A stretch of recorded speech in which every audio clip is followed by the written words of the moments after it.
So let us move ahead with next question 9.12.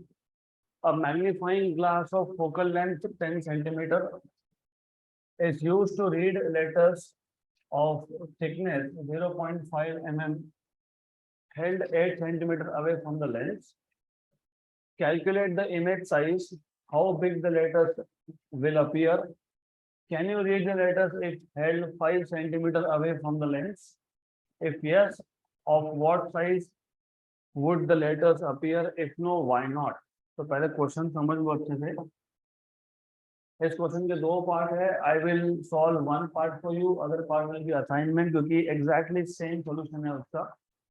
तो can you read the letters is held 5 centimetre away.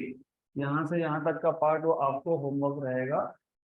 तो जो पहला part है, a magnifying glass of focal length 10 centimetre, मतलब हमें given parameter में दिया क्या दिया है, फोकल लेंथ। तो focal length is 10 centimetre.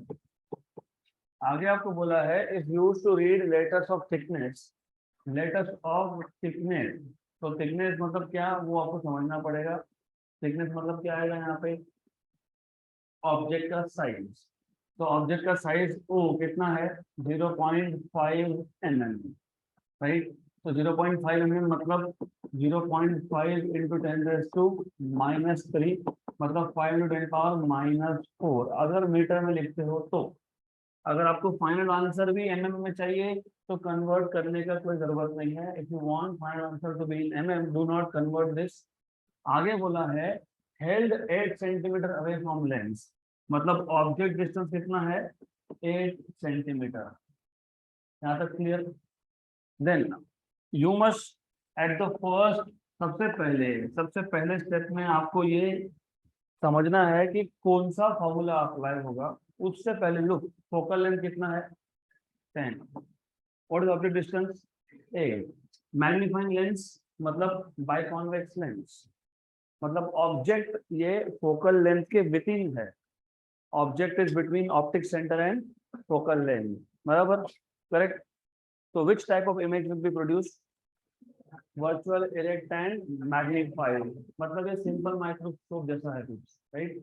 Then आगे बोला है कैलकुलेट द इमेज साइज, मतलब आपको फाइंड करना है what is the image size, that is I. तो पहले पार्ट में you are suppose to find out image size I. दूसरे पार्ट में आपको पूछा है how big the letters will appear. How big the letters will appear मतलब आपको फाइंड करना है मैग्निफिकेशन, जिसको आप मैग्नीफाइंग पावर भी बोल सकते हो, क्योंकि ये सिंगल बाइकॉन्वेक्स लेंस है और object is between optic centre and focal length, right. तो मैग्निफिकेशन भी बोल सकते हो, मैग्नीफाइंग पावर भी बोल सकते हो। तो we will find this out. तो formula, which formula will you be using, कौन सा फॉर्मूला यूज होगा, कौन सा फॉर्मूला यूज करोगे।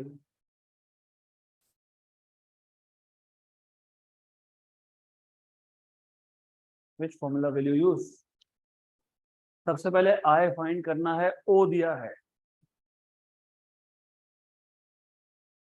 Magnification M is I by O और वी बाय यू। तो लुक, पहले फॉर्मूला में magnification I by O, V by U. क्या पता है हमको, ओ पता है और क्या पता है, यू पता है। अगर वी मिल जाता है तो आई मिल जाएगा, क्योंकि ये जो पार्ट है यहाँ से, image size will be equal to V by U into O. You know O yes, you know U yes. आपको अगर वी मिल जाता है तो काम हो गया। अब वी कैसे मिलेगा, वी कैसे मिलेगा, do you remember something called as lens formula. तो क्या है lens formula, 1/f equal to 1/v minus U. यहाँ से आपको मिल जाएगा व्हाट इज v, वो v की वैल्यू यहाँ सब्स्टिट्यूट करोगे, हो गया। देन आपको पूछा है एक और, यहाँ पे क्वेश्चन था, एक तो इमेज साइज फाइंड करना है। इमेज साइज तो आई मिल जाएगा यहाँ से, और क्या पूछा था, what else is being asked, how big will the letters appear. How big will the letters appear, क्योंकि ये सिंपल माइक्रोस्कोप है तो सिंपल माइक्रोस्कोप के केस में how big the letters will appear, मतलब क्या फाइंड करना है, मैग्नीफाइंग पावर, करेक्ट। तो मैग्नीफाइंग पावर कैसे फाइंड करोगे, what is the formula for magnifying power. हमने 3 फॉर्मूलाज देखे थे, एक्चुअली 4 देखे थे। Magnifying power equal to D by U, सबसे पहला। दूसरा क्या था, D by V plus D by F.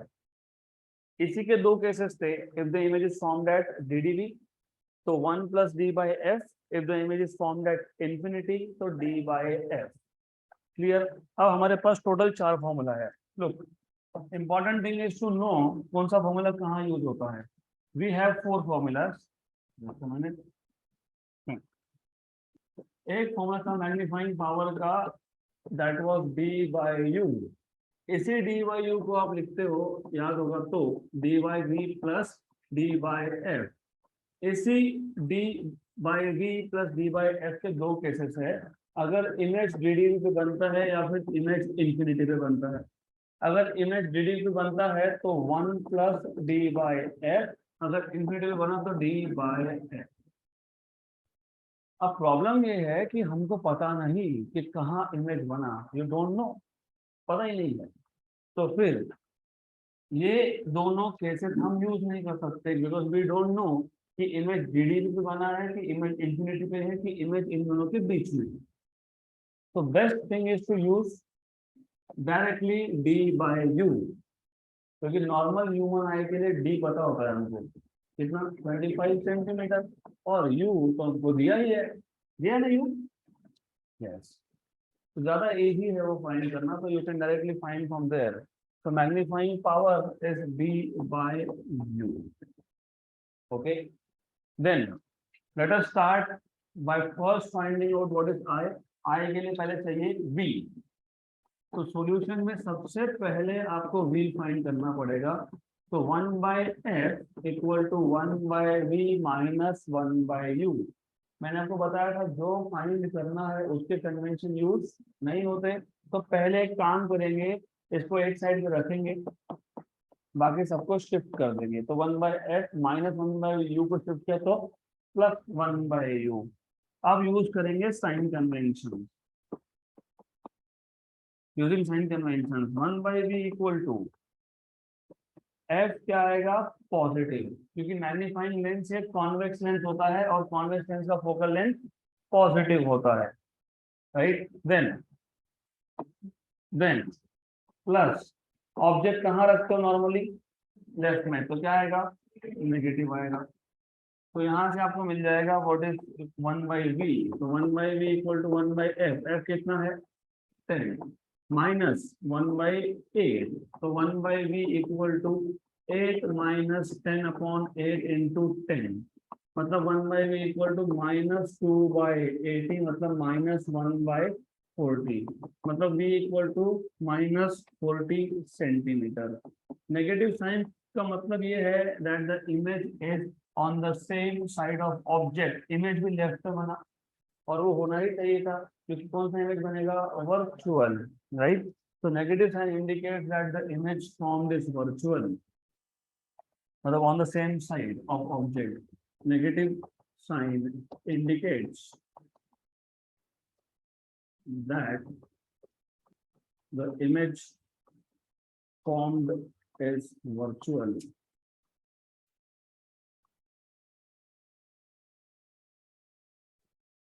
यहाँ तक हो गया क्लियर, ये हो गया। और आपको ऑलरेडी पता है कि वर्चुअल इमेज हमेशा इरेक्ट होता है, क्या होता है। तो अगर आपको यहाँ पे इमेज साइज निकालने टाइम कंफ्यूजन क्रिएट हो तो रिमेम्बर यहाँ पे साइन कन्वेंशन डालना ही नहीं, इरेक्ट मतलब अबव प्रिंसिपल एक्सिस, क्योंकि many times you will see कि कंफ्यूजन क्रिएट होता रहेगा माइनस के प्लस। देखो अब आइडियली यूजिंग साइन कन्वेंशंस बता देता हूँ, प्लस ही होगा वो, but I will just tell you. अगर आप साइन कन्वेंशन यूज करते हो, इमेज कहाँ बना, लेफ्ट में, ऑब्जेक्ट कहाँ था, लेफ्ट में, माइनस माइनस क्या हो गया, तो होना ही चाहिए था, because it is erect. Erect मतलब अबव प्रिंसिपल एक्सिस। तो अब यूजिंग दिस v की वैल्यू कितनी आई हमारी, 40, यू कितना था 8, ऑब्जेक्ट का साइज कितना दिया है, कितना दिया है 0.5 mm, 0.5 mm। मैंने इसलिए पहले बता दिया आपको कि आपको अगर mm में चाहिए तो डू नॉट कन्वर्ट, कन्वर्ट करना ही नहीं इसको। देन 8 1 जा 8 5 जा 5 into 0.5 is 2.5, 2.5 mm। तो इमेज का साइज ऑब्जेक्ट के साइज से बड़ा है, इसलिए तो कॉन्वेक्शन यूज करते हो, तो दैट इज राइट, यहाँ पर कोई प्रॉब्लम नहीं है। Then how big the letters will appear, how big the letters will appear मतलब magnifying power which is D upon U. D होता है 25 अपॉन यू होता है, यू है 8, 25 by 8 is 3.142 if I am not wrong, so they will be 3.142 centimetre, है ना। हाँ बोल रहे हो, distance upon distance doesn't have units, ये भी सेंटीमीटर में ये भी सेंटीमीटर में, तो नो यूनिट, तो मैग्नीफाइंग पावर इज 3.142, मतलब इसका मतलब मैग्निफिकेशन इज अराउंड 3 times। यहाँ तक क्लियर। अब बुक टू बुक ये सेकेंड पार्ट का सॉल्यूशन भी अलग दिया है, तो मैं आपको वो भी बता देता हूँ। और हमको और एक फॉर्मूला पता था D by V plus D by F, right. तो डी कॉमन निकाल लिया, 1 by V plus 1 by F. D कितना है 25, वी कितना है 40, एफ कितना है 10, 10 प्लस 40 कितना 50, और अपॉन अपॉन 400, ये 1 0 गया गया, 1 जा एंड 8 जा, what is 25 by 8 3.14, so which one is easier, of course this one, but verification तो हो गया कम से कम कि जो हमने सॉल्व किया है वो गलत नहीं है, it is all correct, good, okay.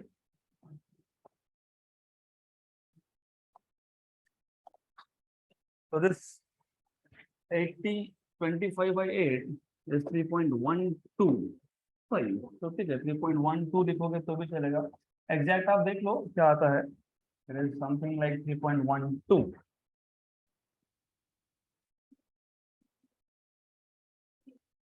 No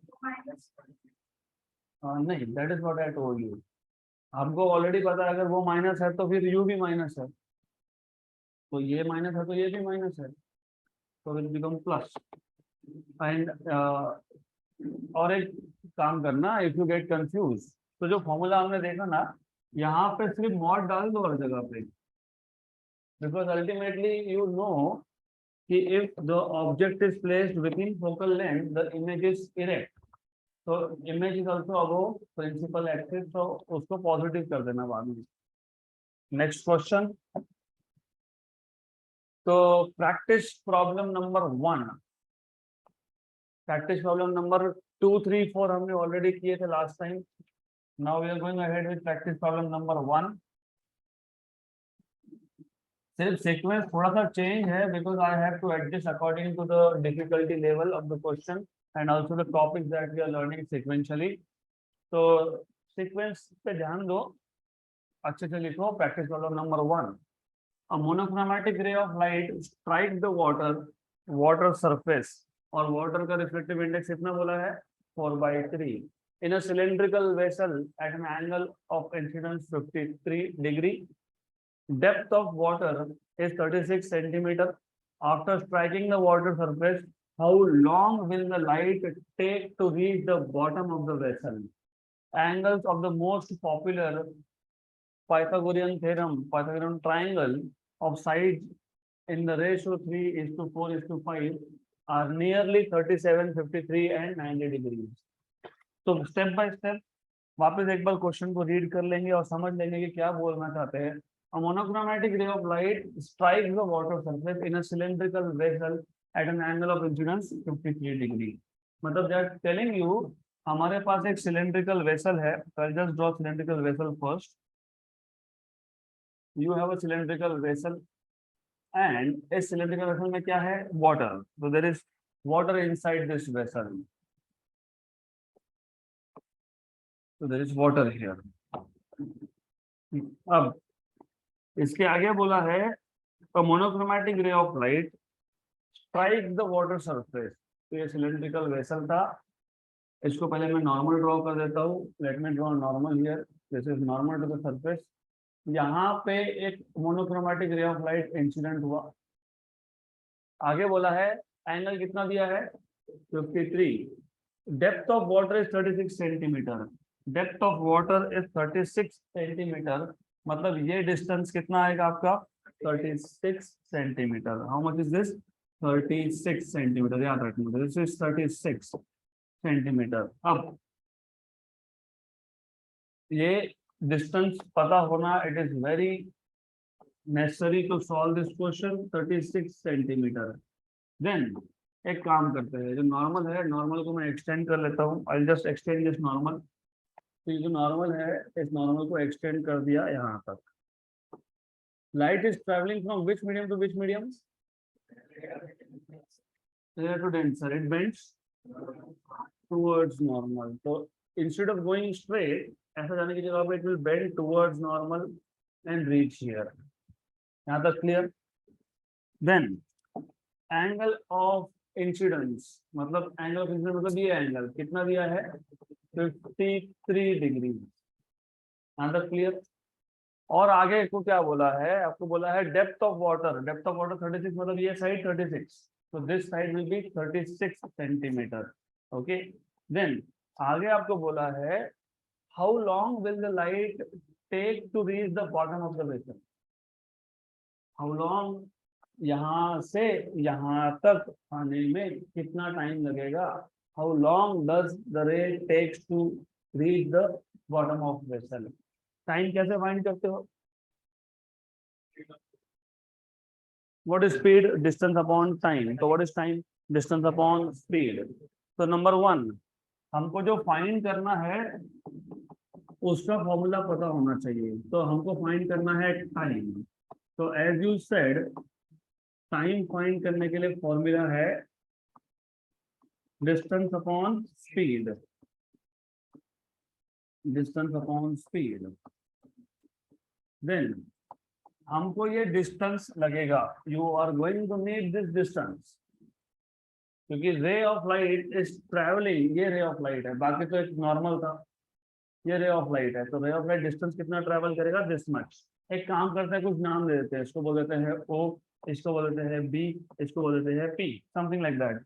तो OP is the distance, OP is the distance upon speed of light in medium. It is not vacuum, speed of light in medium V. Correct, right. समझ में आया यहाँ तक। Question बहुत simple है, तो you just have to remember all the formulas. ये तो स्कूल लेवल फॉर्मूलाज है, तो नथिंग न्यू। तो देखो आइडिया ये था, रे ऑफ लाइट 53 पे इंसिडेंट हुआ, बेंड हुआ टुवर्ड्स नॉर्मल, ओ से गया पी तक, तो कितना टाइम लग गया, तो टाइम है distance upon speed. But if you remember refractive index का फॉर्मूला क्या था, speed of light in vacuum upon speed of light in medium.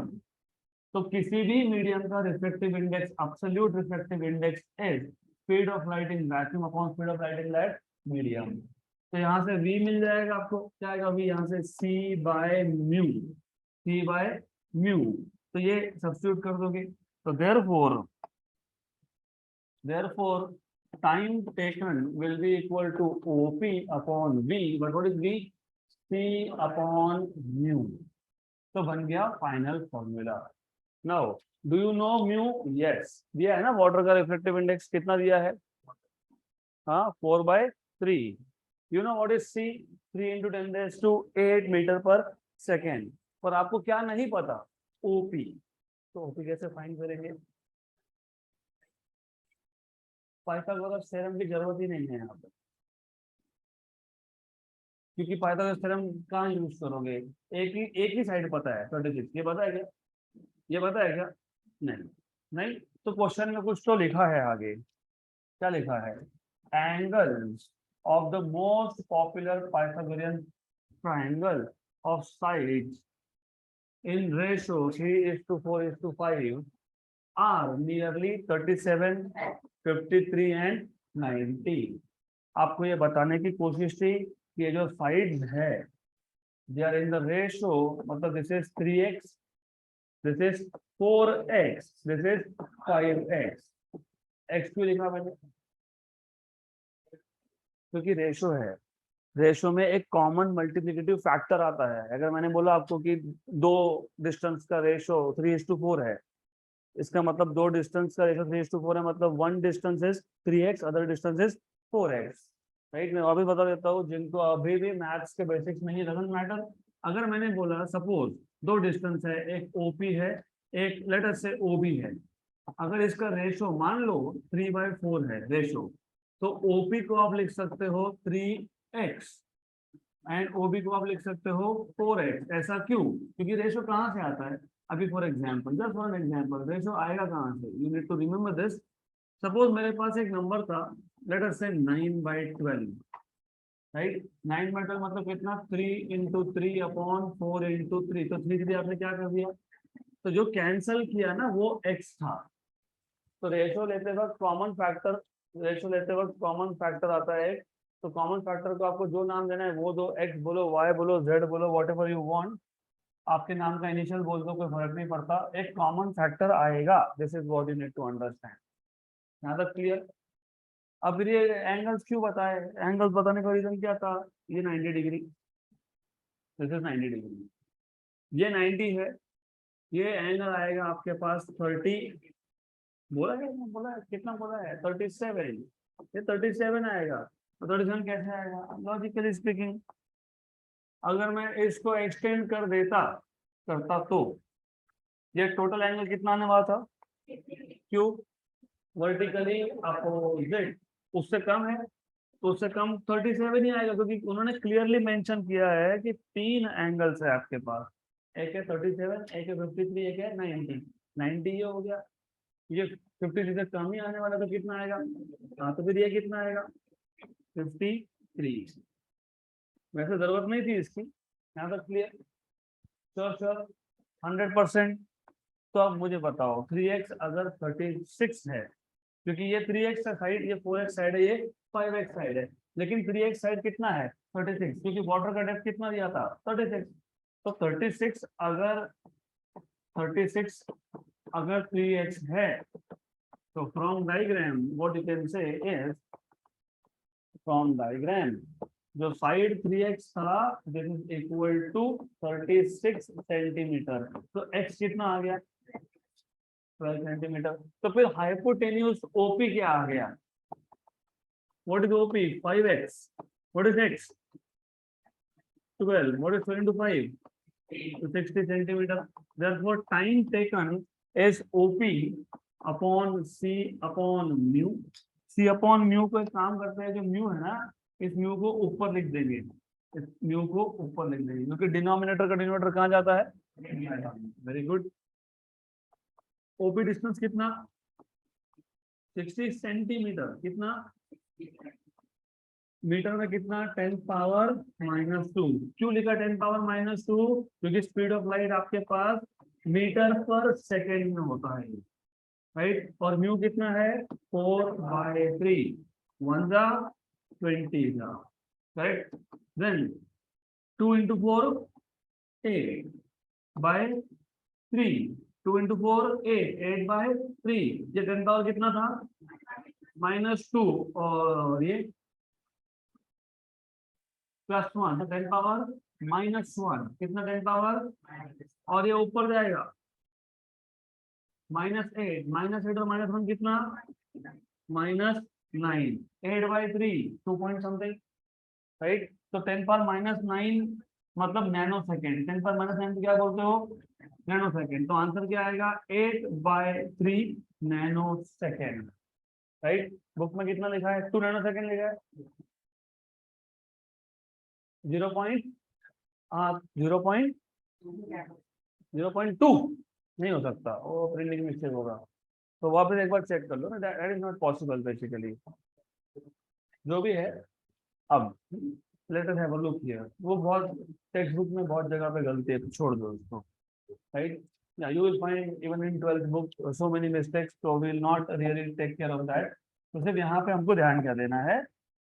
हमारे पास जो गिवन डेटा था, एंगल ऑफ इंसिडेंस 53 डिग्री था, एंगल ऑफ इंसिडेंस था 53 डिग्री।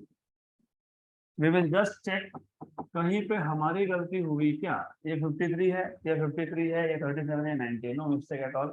देन अभी आपको बोला था उन्होंने अबाउट रेशो 3:4:5, तो 3x 4x 5x, हमारी एक गलती हो सकती है, हो सकता है ये 3x और ये 4x है, वो one mistake is possible, check कर लेंगे। अगर इसको 4x लिखते हैं, इसको 3x लिखते हैं, तो देखते हैं क्या आंसर आता है। तो x क्या आ गया 9। अगर x 9 आता है from here, 4x equal to 36, 4x equal to 36, तो x इक्वल टू कितना 9, x इक्वल टू 9, ये 9 आ गया, राइट। x की वैल्यू 9 आ गई, तो ये कितना आएगा 5 इंटू 9, मतलब कितना आएगा 45 सेंटीमीटर। तो ये 45 सेंटीमीटर है, मतलब 45 इंटू 10⁻⁻²। तो यहाँ पे थोड़े से कैलकुलेशन चेंज होंगे, लेट अस चेक। तो ये आ जाएगा 45 इंटू 10⁻⁻², ये है 3 इंटू 10⁻+8, और ये है 4/3, 3 into 3 9, 9 1 9 5 right, 3 into 3 9, 9 1 and 9 5 5 4 20 into 10⁻⁻2, और ये ऊपर आके 10⁻⁻8 हो गया करेक्ट। 20 इंटू 10⁻⁻2 मतलब 10⁻⁻1 और -8, तो कितना 9। अरे कुछ करना नहीं है, कितना है 10⁻⁻1 -8 कितना है -10, और एक 0 प्लस का, तो 10⁻⁻9, तो कितना आएगा 2 इंटू 10⁻�9 सेकेंड। तो आंसर क्या आएगा, फाइनल 2 नैनो सेकेंड। तो answer is 2 nano second, correct, right. अभी वहां पे जो कुछ भी दिया होगा, this is the right answer, 2 nano second. अब समझा कैसे कि कहाँ गलती हुई, क्योंकि कुछ जगह पे इसको 3x लिखा है, इसको 4x लिखा है। डू यू सी विजुअली दिखता है कि हमको ये छोटा साइड है, हाँ, तो स्मॉल साइड से कौन होगा 3 है, ये उससे बड़ा है तो कौन होगा, ये सबसे बड़ा है तो क्या होगा 5 है। क्लियर यहाँ तक, पक्का श्योर। तो answer is for sure 2 nano seconds.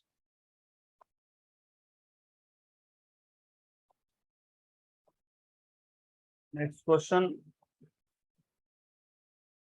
a glass slab of thickness 2.5 centimeter having refractive index 5/3। हमारे पास एक ग्लास स्लैब है जिसका थिकनेस आपको दिया है 2.5 सेंटीमीटर, उसका रिफ्रैक्टिव इंडेक्स है 5/3, is kept on an ink spot, it is kept on an ink spot, okay, a transparent beaker of very thin bottom containing water of refractive index 4/3 up to 8 centimeter is kept on the glass block. Calculate the apparent depth of the ink spot when seen from the outside air. Question में सबसे पहले question अच्छे से समझ लो। You have a ink spot, हमारे पास एक इंक स्पॉट है, तो this ink spot will be object. इसके ऊपर क्या रखा है, इसके ऊपर एक ग्लास स्लैब है जिसका थिकनेस कितना है 2.5 सेंटीमीटर। तो इसके ऊपर right about this you have a glass slab, और इस ग्लास स्लैब का थिकनेस आपको दे दिया 2.5 सेंटीमीटर।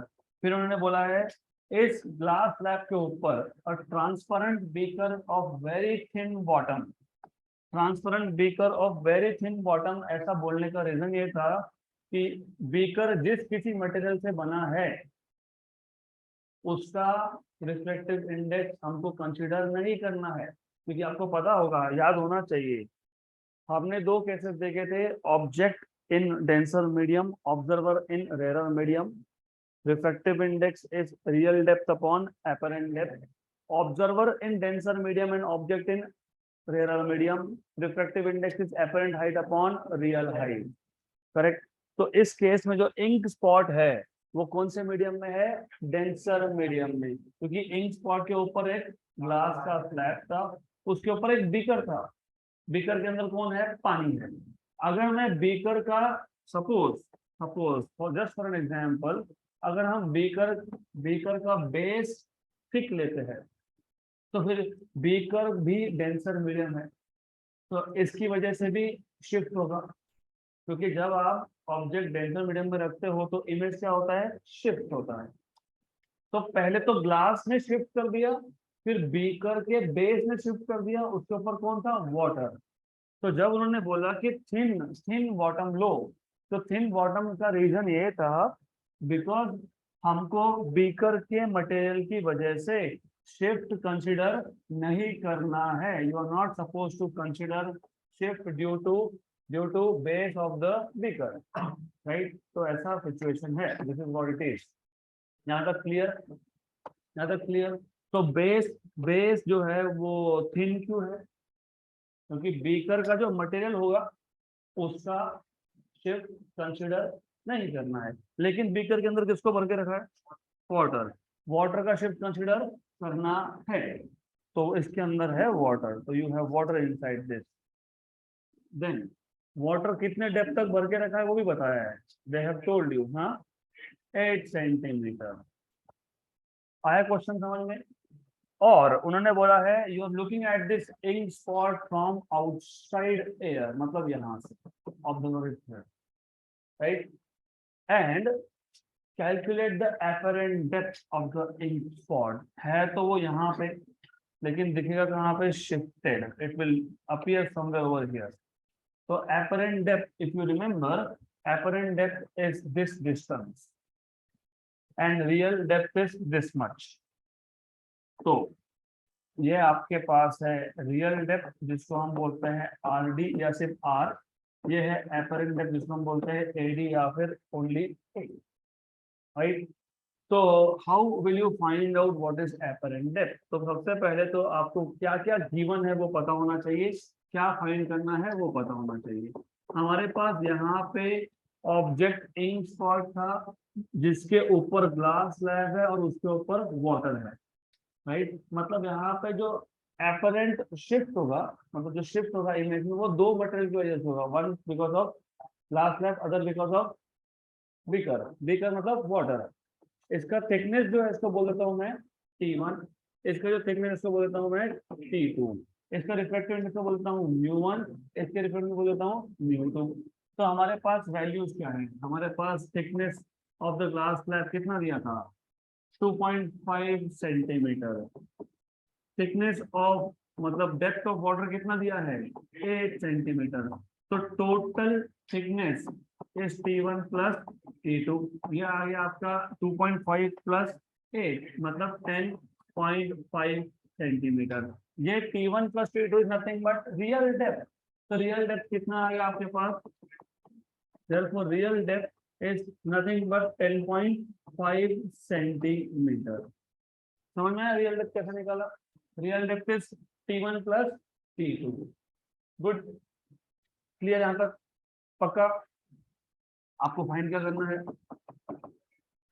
apparent depth। और इसके अलावा अपार्ट फ्रॉम दिस, ये सब डेटा जो हमने लिख लिया है यहाँ पे, अपार्ट फ्रॉम दिस और क्या क्या बताया था, रिफ्लेक्टिव इंडेक्स ग्लास का कितना है 5/3, वाटर का कितना है 4/3। अब apparent depth फाइंड करने के लिए फॉर्मूला हमारे पास क्या था, if you remember, reflective index is real depth upon apparent depth। Therefore apparent depth equal to reflective index upon, sorry, real depth upon reflective index, RD upon mu। तो कुछ नहीं है, mu is real depth upon apparent depth, apparent depth is real depth upon mu। Clear, पक्का पक्का, sure sure. अब अगर हमारे पास n materials है, n मटेरियल मतलब n मीडियम्स है, जैसे यहाँ पे पहले कौन है, ग्लास, फिर कौन है, वाटर। अभी ऐसा क्यों करता था, ग्लास फिर वाटर फिर ऑयल, क्योंकि oil floats on the surface of water. 3 4 5 6 substances होंगे अगर, तो उस केस में apparent डेप्थ कैसे फाइंड करते हो, उस केस में apparent डेप्थ फाइंड करते हो real depth of first medium upon reflective index of first medium plus real depth of second medium upon mu2 plus real depth of third medium upon mu3 plus real depth of fourth medium upon mu4 plus real depth of nth medium upon mu n. हमारे पास medium कितने हैं यहाँ पे 2. तो therefore हमारे case में in our case you have apparent depth equal to real depth of first material. इसको क्या बोला है T1, क्योंकि real depth of first material कितना है T1 है, right, upon reflective index mu1 plus real depth of second medium क्या है T2. What is real depth of second medium T2 upon reflective index mu2. हो गया. तीसरा medium है नहीं, तीसरा होता तो क्या लिखते plus T3 upon mu3. Fourth होता तो क्या लिखते plus T4 upon mu4. Very good, good. Formula ready. Then it is time for us to solve this by putting values. So total apparent depth is equal to T1 by mu1 plus T2 by mu2. Clear? Right. What is T1? 2.5. What is mu1? 5 by 3. What is T2? This is 4 by 3. 1s and 2s. 1s and 2s. ये 2 denominator में है, ये 3 denominator के denominator में कहाँ जाएगा ऊपर 3/2. और ये क्या है नहीं 2/3 नहीं है, ये 3 ऊपर जाएगा 2 into 3.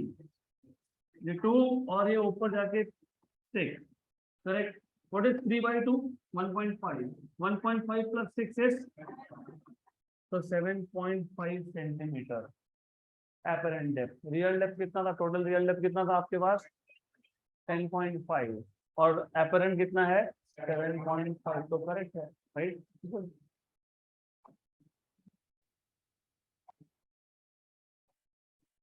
Next question, question number 7 practice problem 6 हम लोग बाद में करेंगे, पहले क्वेश्चन नंबर 7 करना है. Figure below shows what is the figure telling you? Figure below shows section ABCD of a transparent slab. तो ये एक ट्रांसपेरेंट स्लैब है. This is a transparent slab. मैं डायग्राम यहीं पे ड्रॉ कर लूंगा. It is a transparent slab. अब आगे बोला है there is a tiny green LED source at the bottom left corner. Tiny green LED source at the bottom left मतलब यहाँ पे, कहाँ पे B पॉइंट पे. अगर बॉटम राइट बोला होता तो C पॉइंट पे, बराबर. अप लेफ्ट बोला होता तो A पे, राइट. अप राइट बोला होता तो D पे. तो पहले सोर्स ऑफ लाइट कहाँ है उसको आइडेंटिफाई करो. बॉटम लेफ्ट मतलब B. अब आगे क्या बोला है, आगे बोला है a certain ray of light from B. अब ये एलईडी सोर्स है तो ये लाइट इमिट करेगा. इसमें से एक कोई रे, सर्टेन मतलब वन रे, a certain ray of light from B suffers total internal reflection eight nearest point P. P point भी मार्क करके रखा है. तो यहाँ से रे ऑफ लाइट आया, ray of light P point पे इंसिडेंट हुआ और यहाँ से क्या हुआ उसका टोटल इंटरनल रिफ्लेक्शन. क्या हुआ टोटल इंटरनल रिफ्लेक्शन. आगे बोला है लुक, आगे बोला है ऑन द सरफेस AD. तो AD सरफेस पे टोटल इंटरनल रिफ्लेक्शन हुआ from point P and strike the surface CD. ये जो टोटल इंटरनल रिफ्लेक्शन होने के बाद कहाँ स्ट्राइक हुआ सरफेस CD पे एट पॉइंट Q. कहाँ पे स्ट्राइक हुआ ये Q पॉइंट पे. Determine reflective index of the material of slab. तो स्लैब का रिफ्लेक्टिव इंडेक्स बताओ. नंबर 2 आगे बोला है एंड डिस्टेंस DQ. तो ये डिस्टेंस DQ कितना है वो बताओ. देन और आगे क्या बोला है at Q the ray PQ will suffer a partial और टोटल इंटरनल रिफ्लेक्शन. तो क्वेश्चन वापस एक बार समझ लो अच्छे से. I will remove everything from here and redraw. तो क्वेश्चन ऐसा है, एक काम करते हैं बेटर, इसको और अच्छे से दिखाते हैं.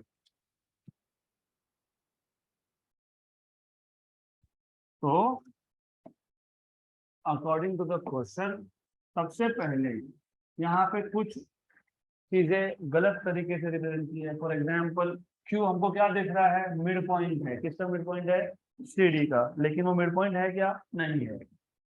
एलईडी लाइट कहाँ था, बॉटम लेफ्ट पे। बॉटम लेफ्ट मतलब कौन से पॉइंट पे, कौन से पॉइंट पे, बी पॉइंट पे। तो बी पॉइंट में से जो रे, यहाँ से जो रेज इमिट होंगे उसमें से एक रे, सर्टन रे, दैट सर्टन रे will be incident at point P and it suffers total internal reflection, and after total internal reflection it goes at point Q which is on the surface CD। आपको पूछा क्या था, आपको 3 parameter पूछे हैं। अब given में मैं कुछ लिखने नहीं वाला हूं, I am not going to write anything, right, good. But what they are asking you is find, find number 1। क्या फाइंड करने के लिए बोला है, reflective index of material of slab. सबसे पहले मतलब फाइंड करो what is mu. Number two distance D Q, D से क्यू तक का डिस्टेंस। अभी डिस्टेंस पूछा है मतलब मिड पॉइंट नहीं है। मिड पॉइंट तो 1.5 आता कि नहीं, सेंटर में आता ना, नहीं है ना, तो फिर क्या है पूछा है आपको, वो डिस्टेंस पूछा है। देन आगे व्हाट एल्स, एट क्यू, ये जो क्यू पॉइंट पे रे इंसिडेंट हुआ उसका टोटल इंटरनल रिफ्लेक्शन होगा या पार्शियल होगा। टोटल इंटरनल रिफ्लेक्शन होने के लिए ये जो एंगल है यहाँ पे, एंगल ऑफ इंसिडेंस, ये एंगल ऑफ इंसिडेंस होना चाहिए ग्रेटर देन क्रिटिकल एंगल। मतलब आपको ये चेक करना है कि ये जो एंगल आए है वो क्रिटिकल से ज्यादा है कि नहीं, करेक्ट। अगर क्रिटिकल से ज्यादा हुआ तो टोटल इंटरनल रिफ्लेक्शन होगा, अगर क्रिटिकल से कम हुआ तो टोटल इंटरनल रिफ्लेक्शन नहीं होगा। तो पहले क्या फाइंड करना पड़ेगा, critical angle for this slab, क्योंकि क्रिटिकल एंगल किस पे डिपेंड करता है, रिफ्रैक्टिव इंडेक्स पे। याद है क्या, याद है, sine of critical angle is 1/μ। तो what is critical angle, sine inverse of 1/μ। तो पहले क्या फाइंड करोगे, म्यू, फिर क्या फाइंड करोगे, क्रिटिकल एंगल, और फिर क्या फाइंड करोगे, एंगल ऑफ इंसिडेंस आई। अगर ये एंगल ऑफ इंसिडेंस क्रिटिकल से ज्यादा हुआ तो द रे P Q will suffer total internal reflection, अगर नहीं हुआ तो it will suffer partial reflection. Partial reflection मतलब पार्शियली अंदर पार्शियली बाहर। यहाँ तक क्लियर। देन अगर इतना समझा है तो now let us read the last sentence inside bracket. You may use the approximations given in question number 1 above. ये क्वेश्चन नंबर कौन सा है, question number 1। You may use the approximations given in question number 1 above. क्या approximation दिए थे आपको, angles of the most popular Pythagorean triangle of sides in the ratio 3:4:5 are 37, 53 and 90। तो ये सारे के सारे अप्रोक्सीमेशन यहाँ पे अप्लाई कर सकते हो, विच मीन्स इसका मतलब ये है 90 डिग्री, ये एंगल होगा हाउ मच, ठीक ठीक लॉजिकली शब्द, ये 6 सेंटीमीटर दिया हुआ है, ये 3 सेंटीमीटर है, right, 6 and 3 and this distance is 4, बराबर। तो 4 is greater than 3, ये 4 है वो 3 है। अब मुझे बताओ कौन सा एंगल क्या होगा, ये एंगल क्या होगा, 50 पक्का, क्योंकि यहाँ गलत कर दिया तो गए। ये क्या होगा, 37, वेरी गुड, गुड। तो सही है, सही बता रहे हो, नहीं तो बाद में समझ में आ जाएगा सही है कि गलत है, राइट। यहाँ तक क्लियर। अब रेशोज, रेशोज क्या, ये 3x, ये 4x और ये 5x। तो इस क्वेश्चन में सॉल्विंग कम और ज्योमेट्री ज्यादा है, because if you know all this things and question is solve. तो ये 53 है, how many of you are not convinced with this, ये 53 है, ऐसे कितने लोग हैं कि you don't agree that it is 53? ये 53। What is sine 0? What is sine 30? मतलब 0.5। What is sign 45? 1/√2, बराबर। ओके, व्हाट इज 1/√2 का value? 0.7071। What is sine 60? √3/2, 0.86। What is sine 90? मतलब साइन 0 इज 0, फिर sine of angle, bigger angle, sine of 30 कितना? 0.5। Sign of 45 कितना? 0.7। मतलब angle के साथ साथ साइन की वैल्यू भी बढ़ते जा रही है, बढ़ते जा रही है। यस, करेक्ट है ना? बढ़ रहा है ना, एंगल बढ़ रहा है तो साइन की वैल्यू भी बढ़ रही है। अब ये साइड कितना है? 4 सेंटीमीटर, और ये साइड 3 है तो ये कितना है? 3। करेक्ट, यहाँ तक क्लियर? बराबर। तो अभी खुद सोच लो कि ये 3x आएगा कि ये 3x आएगा। AB will be here. Are you 100% sure? पक्का? Right, good. और angles, will it be 53 or that will be 53? Angles correct है? पक्का पक्का? ओके, थोड़ा सा भी गलती किया तो गए।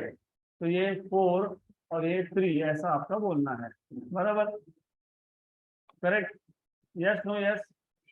Angles correct? श्योर? क्योंकि एंगल्स में गड़बड़ की तो गए। You cannot do this. आप एंगल्स में गड़बड़ कर नहीं सकते हो, राइट? और मैं आपको एक चीज बता देता हूँ, अरे ये 4 दिया ही है।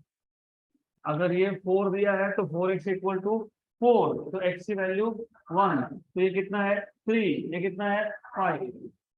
ओके, तो वो तो समझना पड़ेगा आपको, उसके बिना क्वेश्चन सॉल्व नहीं होने वाला। अब एक काम करते हैं, ऐसा एक नॉर्मल ड्रॉ कर लेते हैं। नॉर्मल क्यों? क्योंकि angles are measured with respect to normal. मैं फॉर्मूला लिखने नहीं वाला, I will directly go to solution for this question. तो सॉल्यूशन, हमको सबसे पहले क्या फाइंड करना था? Mu, right? म्यू फाइंड करना है ना, म्यू, बराबर। देन म्यू फाइंड करने के लिए बोला है, यस। तो how will you find out what is mu? कैसे फाइंड करोगे? How will you find out what is the value of mu? Refractive index की वैल्यू कैसे फाइंड करेंगे? डायग्राम से। Read the question again and tell me how will you find out what is the value of refractive index?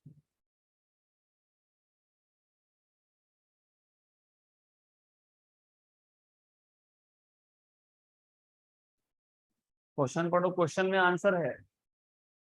A certain ray of light from B suffers total internal reflection at nearest point P. B से जो रे P पे गया, it is suffering total internal reflection.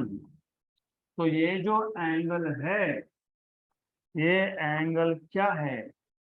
It is minimum critical angle. क्योंकि critical angle नहीं होगा तो total internal reflection भी नहीं होगा। लॉजिकली सोचो, यू हैव टू थिंक। उन्होंने क्लियरली बोला है, ये जो रे बी से निकला पी पे गया, उसका क्या हुआ? Total internal reflection. Total internal reflection कब होता है? जब एंगल कम से कम कितना होना चाहिए? क्रिटिकल। तो ये एंगल कौन सा है?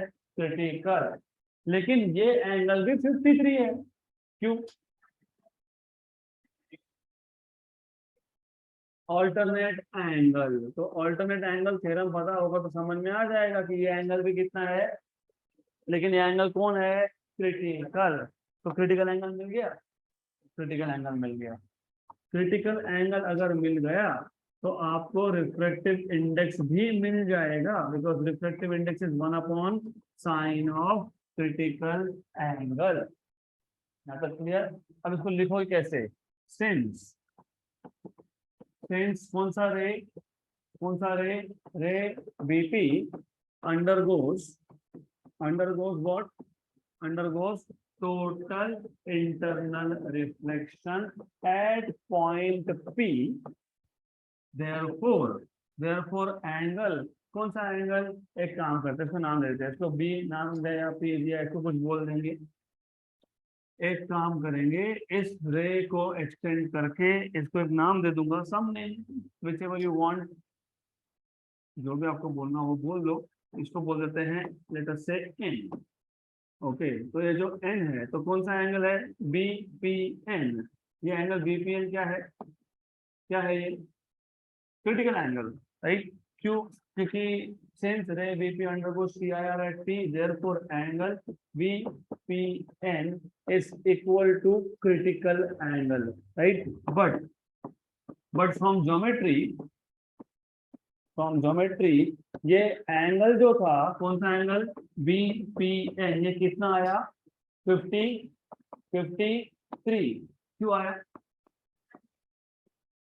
Alternate angle theorem, of course, right? Now clear?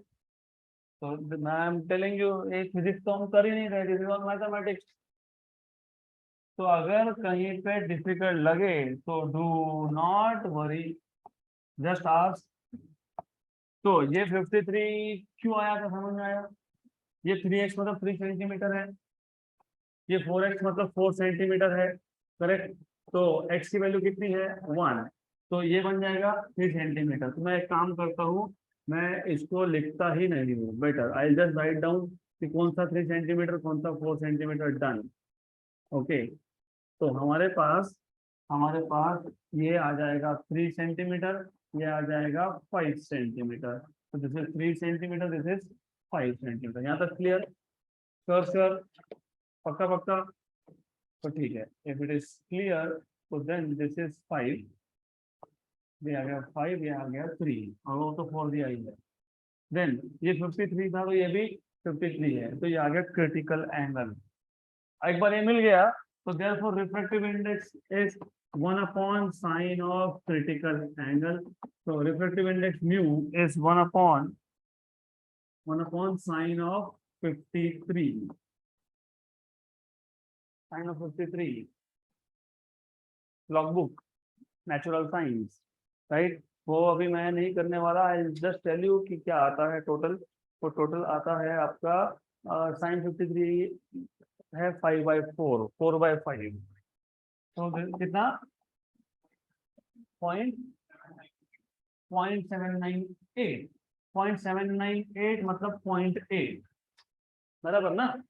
0.798 मतलब कितना, 0.8। ठीक है, अगर वो 0.8 है, अगर ये 0.8 है, व्हाट इज 0.8, 8/10, 0.8 मतलब कौन, 8/10, तो 8/10, 10 कहाँ गया ऊपर, तो ये क्या आ गया 5/4, ठीक है, करेक्ट है। तो रिफ्रैक्टिव इंडेक्स कितना है 5/4। देखो गलती कहाँ होती है वो कैसे समझेगा। नंबर 1, एज यू सेड 0.8, 0.798 मतलब 0.8, अगर साइन 53 की वैल्यू 1 से ज्यादा आई तो गलत है, क्योंकि नहीं आ सकता, साइन की वैल्यू -1 से +1 के बीच में। दूसरा, रिफ्रैक्टिव इंडेक्स कभी 1 से छोटा नहीं होता, कभी गलती से 4/5 लिख दो, अगर 4/5 लिख दिया रिफ्रैक्टिव इंडेक्स मतलब 0.8, रिफ्रैक्टिव इंडेक्स से नेवर बी लेस देन 1। 1 किसके लिए है, एयर या वैक्यूम, बाकी सबके लिए 1 से ज्यादा है। तो हमारा क्रॉस वेरिफिकेशन हो गया, ये 0.8 है, साइन की वैल्यू 1 से कम है, करेक्ट, म्यू की वैल्यू 1 से ज्यादा है, करेक्ट। तो दोनों चीजें चेक हो गई, क्लियर यहाँ तक। हमको पहला टास्क कंप्लीट, पहला टास्क क्या था हमारा, फिर क्या टास्क था, D Q. Now do you see अगर ये 53 है तो ये भी 53 है, क्यों, reflection in the same medium. अगर ये 53 है तो ये भी 53 है, राइट। वाई, अल्टरनेट एंगल, ये 53 है, ये 90 है, तो ये 37 है, राइट। तो ये सब आपको लिखना पड़ेगा, आपको बोलना पड़ेगा, since PQ is incident ray, sorry, BP is incident ray and PQ is reflected ray, and the reflection is in the same medium, then according to law of reflection, angle of incidence and angle of reflection are same. So since the reflection is in the same medium, the reflection is in the same medium, therefore कौन से दो angle same आएंगे? कौन से दो? एक B P N और एक क्यू पी एन. तो angle B P N is equal to angle Q P N is equal to 53 degree. अब ये एंगल 53 आ गया तो ये भी आएगा 53. वो कौन सा एंगल था? D Q P. Therefore angle D Q P is equal to which angle? QPN. ये इक्वल क्यों आया? ऑल्टरनेट एंगल थ्योरम से. और ये इक्वल क्यों आया? लॉ ऑफ रिफ्लेक्शन से. याद है लॉ ऑफ रिफ्लेक्शन में I इक्वल टू R लिखते हो, तो ये कहां से आया? ये आया लॉ ऑफ रिफ्लेक्शन से. Is this clear? Yes. Then अब ऐसा है, हमको एंगल्स फाइंड नहीं करने थे, हमको फाइंड करना था DQ. क्या फाइंड करना है? DQ. हमने एंगल क्यों फाइंड किया था? क्यों फाइंड किया? Look, wait, listen. ये दो ट्रायंगल है, एक एंगल 90, दूसरा तीसरा 53, राइट. ये 4 सेंटीमीटर, तो बचा कितना? 2, राइट. इसका मतलब ये दोनों ट्रायंगल सिमिलर ट्रायंगल थे. सिमिलर ट्रायंगल की प्रॉपर्टी पता है आपको? क्या है property? Sides are in ratio. यहाँ तक क्लियर? तो मैं पहले बता दिया, फिजिक्स का क्वेश्चन है ही नहीं, it is all geometry. Since कौन से दो triangle are similar triangle? Since triangle, कौन सा दो ट्रायंगल? लोगो ABP and DQP. Triangle ABP and triangle DQP are similar triangles. Therefore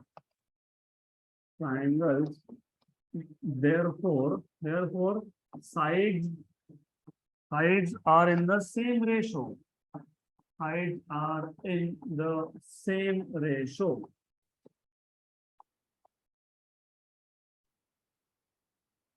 बताओ रेशो क्या? मैंने इस पे लिखा था, यहाँ पे मैंने क्या बोला था? ये 4x है, ये 3x है, ये 5x है. तो मैंने क्या लिखा था यहाँ पे? 4x. यहाँ क्या लिखा था? 3x. यहाँ क्या लिखा था? 5x. तो ये क्या आएगा? 3x की 4x. 53 के अपोजिट तो 4x बोल रहे हो, यहाँ पे 53 के अपोजिट 3x बोल रहे हो, कैसे चलेगा? ये क्या है? 3x. और ये क्या है? 5x. वेरी गुड, आ जाएगा 5x. Is this clear? Okay. तो लिखते वक्त कौन कौन से साइड का रेशो सेम है वो बताओ मेरे को. I will not tell you anything from this point onward. मुझे आपसे समझ के लेना है. If you say sides are in the same ratio, मतलब क्या?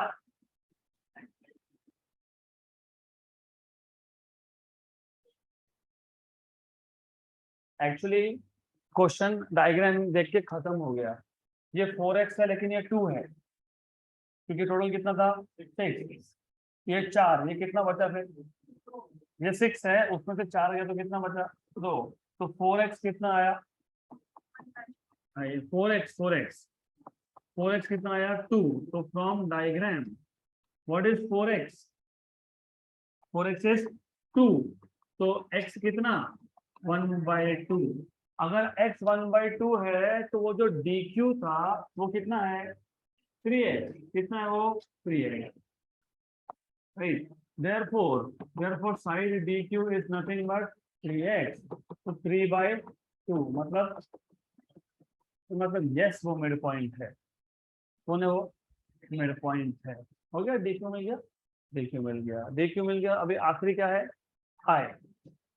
अरे समथिंग रॉन्ग, वो तो बता दो. I am also human, humans like error. हो सकता है. तो बी वेरी फ्रेंड, कभी कुछ गलती हो गई तो बता देना कि ये गलत है, सही है कि गलत है। अब मैं आपको हिंट देता हूँ, सपोज गलत है, सपोज चेक कैसे करोगे, 37, 53, 90 डिग्री ट्राइंगल के प्रॉपर्टीज पता है आपको? पता है? नहीं तो आज जाके चेक करो, 37, 53, 90 के प्रॉपर्टीज चेक कर लो, फिर समझ में आ जाएगा। Okay, go and check for yourself. पर ये तो पक्का हो गया, ये 2 सेंटीमीटर का, ये 100% श्योर, ये 2 है तो ये 1.5 पॉइंट। अब लास्टली क्या फाइंड करना है? जोक जोक, ये 37 तो ये भी 37, correct. Again alternate angle theorem, so from alternate angle theorem angle I is also 37, so from alternate angle theorem angle I कितना है? 37, लेकिन क्रिटिकल एंगल कितना था? 53, तो angle I is less than critical angle, therefore वो जो रे था, कौन सा रे था? P से Q तक टोटल इंटरनल रिफ्लेक्शन होगा क्या? नहीं, तो क्या होगा? पार्शियल, देयरफॉर रे PQ अंडरगोस या partial partial suffers partial reflection. Is this clear?